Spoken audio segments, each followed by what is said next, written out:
Yo, what's up everybody? Are you struggling to raise your fees? Are you wanting to step up to another level?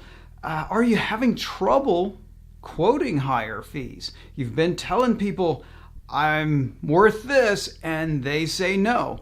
If you're running into these kind of situations where you know that you're worth a lot more and you're just not getting it, well, this video is for you.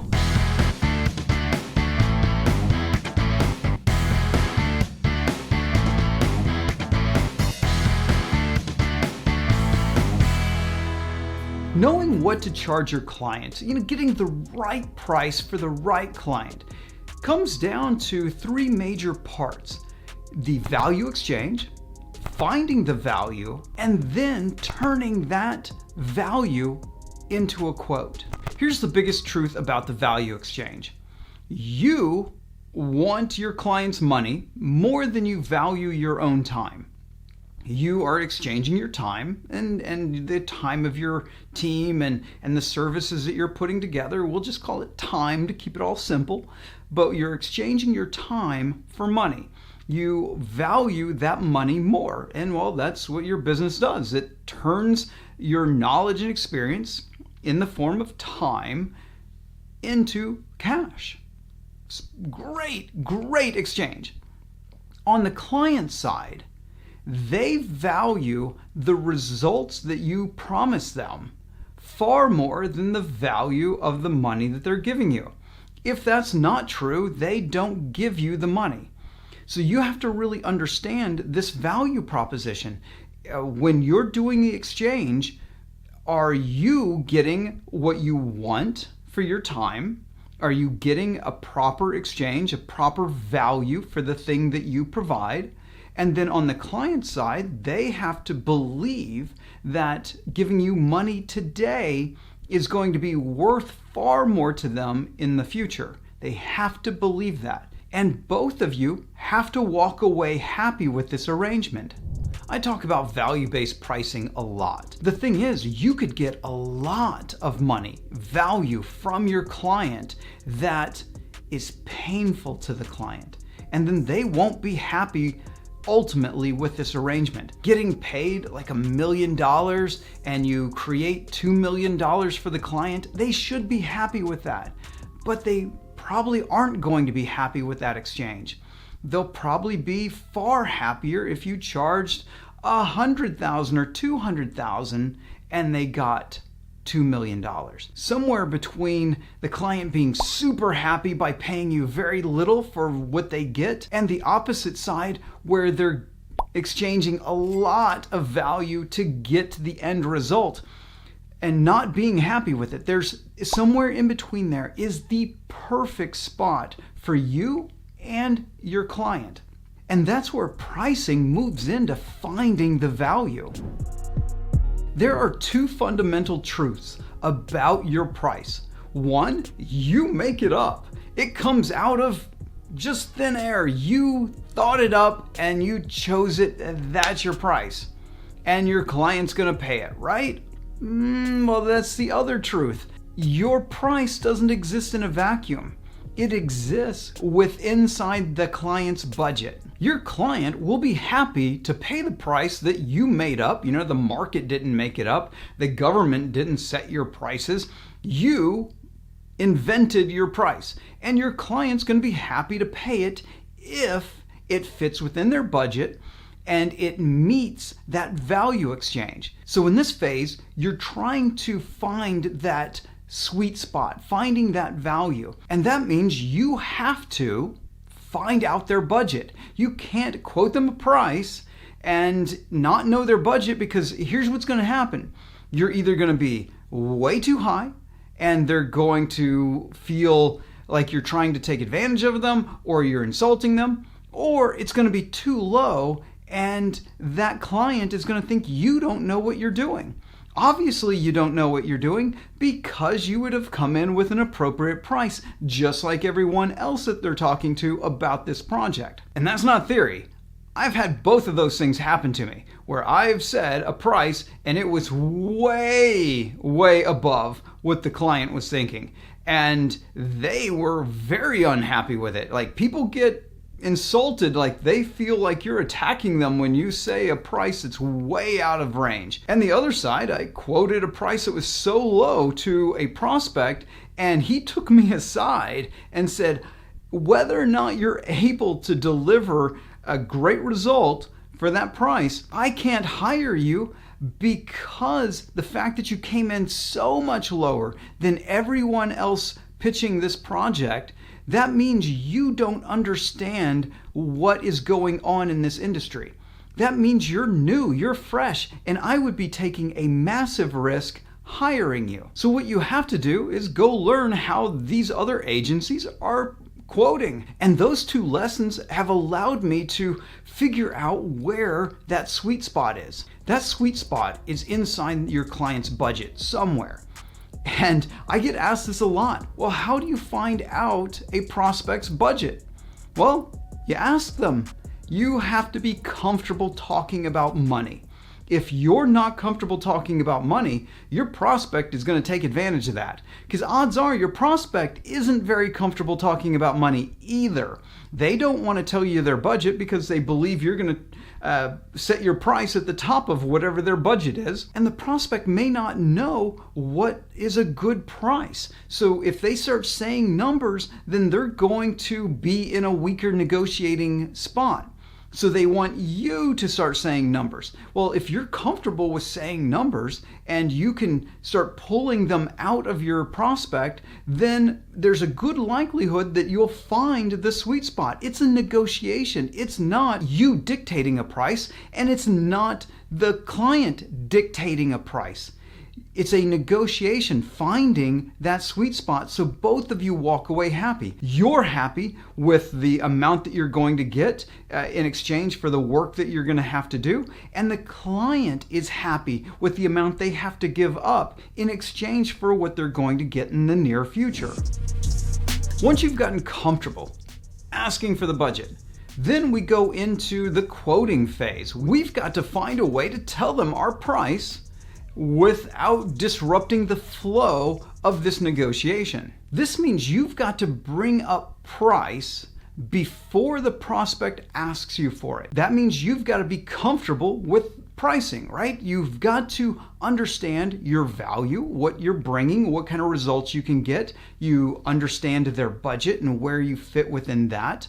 And then you bring up the money topic. And the best way, because we don't know exactly what the project's going to take yet. We can't just throw out a number and say, oh, it's going to cost you $10,000. And then it turns out it's going to be a lot more work than $10,000. Guess what? That prospect who's become a client is not going to be happy with you saying, oh, you know, that $10,000 that I talked about, well, it really needs to be $20,000 because I misquoted. They're not going to be happy with that, and they're not going to go with it. They might even sue you over it. So the solution to throwing out a price is to price anchor with brackets. So I've been price anchoring for a lot of years and using brackets to do it. So the way I would do it is I would say it's going to be between $50,000 and $80,000. But then I learned a little trick from Chris Doe of the future where he switched that. He still does price anchoring with brackets, but instead he'll say between $80,000 and $50,000. That is better psychology, because price anchoring is about saying a high number and then anything else that you say becomes low in comparison to that big number.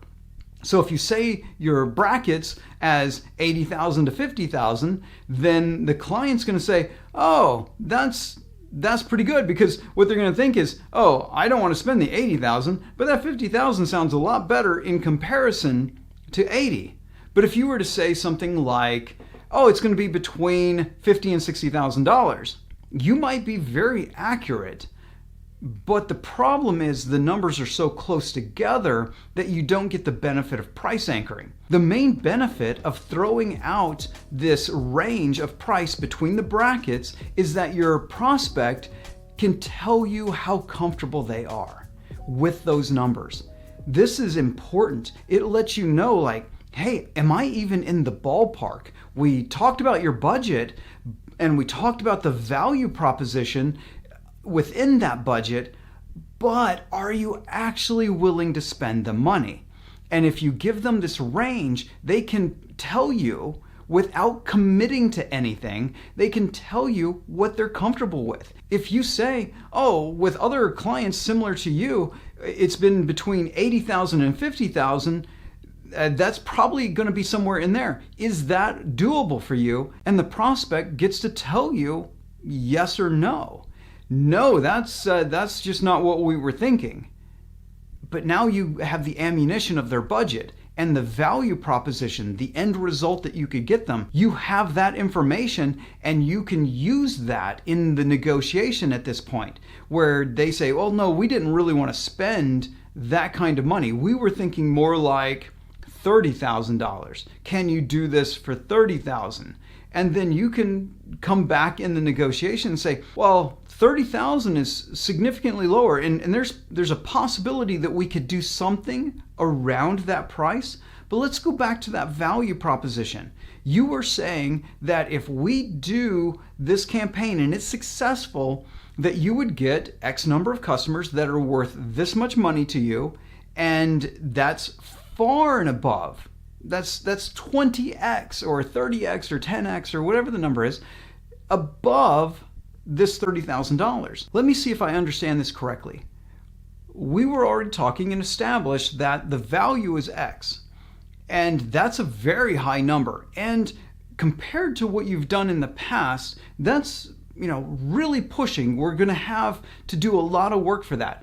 Are you saying that you're not actually convinced that that number is correct, like that we could actually achieve it, or that you're not ready to invest enough to make sure it happens? I just need to know what you're thinking here. We're asking this of the prospect, not to insult them, but to really understand, like, where are you coming from?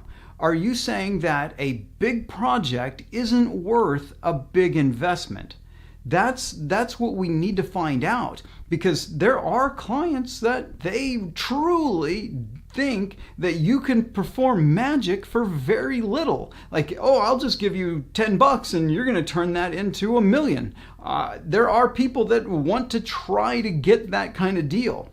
But it goes back to that value exchange. Are you happy with that? And here's the biggest thing about this entire negotiation is that you have to be willing to say no. You have to be willing to walk away. I recently heard the perfect phrase that sums up this negotiation of going out and getting clients, and that is say yes until you can say no. And I've been doing that my whole career. Say yes to everything. And as soon as you're in a position where you can truly negotiate, that means you can walk away because you don't have to worry about paying the bills that week, making sure your kids fed that week, making sure the power bills are paid. When you are in that comfortable position, you get to say no. And if somebody says, well, no, we're only willing to go this far, you know they've got the money. They want you to perform a big task. You get to say no. In the early part of your career where you're struggling to make money, you might say yes to that 30,000 and do your best to perform magic. That may be the reality of your situation. But as time goes on, when you get the ability to say no, say no. The biggest truth out of everything that I've said about how to know what to charge a client comes down to what you believe. It's what you see in yourself. It's what you choose. The market doesn't set your price. The client doesn't set your price. You set your price. It's not like you're competing with toothpaste to toothpaste. The market is going to set your price to a certain extent. You're only going to be able to charge so much of a premium on your premium toothpaste. But when it comes to selling your authority, you get to set the price. The more they think you are the person to work with, the higher prices you can charge. Because your expertise, your authority does not have any market value. It has a value in exchange between you and this individual client. It does not have any value outside of the exchange that the two of you have agreed upon. So you have to understand that selling your authority is completely within your control. You want to make more money? Increase your credibility, increase the perception of authority. Then the next step is go find people who have the money. You can't go to the same clients that you've been going to that don't have a lot of money and say, well, look, I'm a bigger authority today. I'm going to charge you more money. They're going to say no because they're not going to pay more today for getting the exact same results that you got them yesterday. You're not a bigger authority to them. That means you have to go out and find people who can not only pay you more money, but also see you as that higher authority. If you're wanting more information on how to set your prices, then what you need to do is go here or here and learn about value-based pricing, and that's going to help you increase the amount of money that you make. So really check it out and check that one out. And then like, subscribe, and do all the socials, and we'll meet right back here in the next video.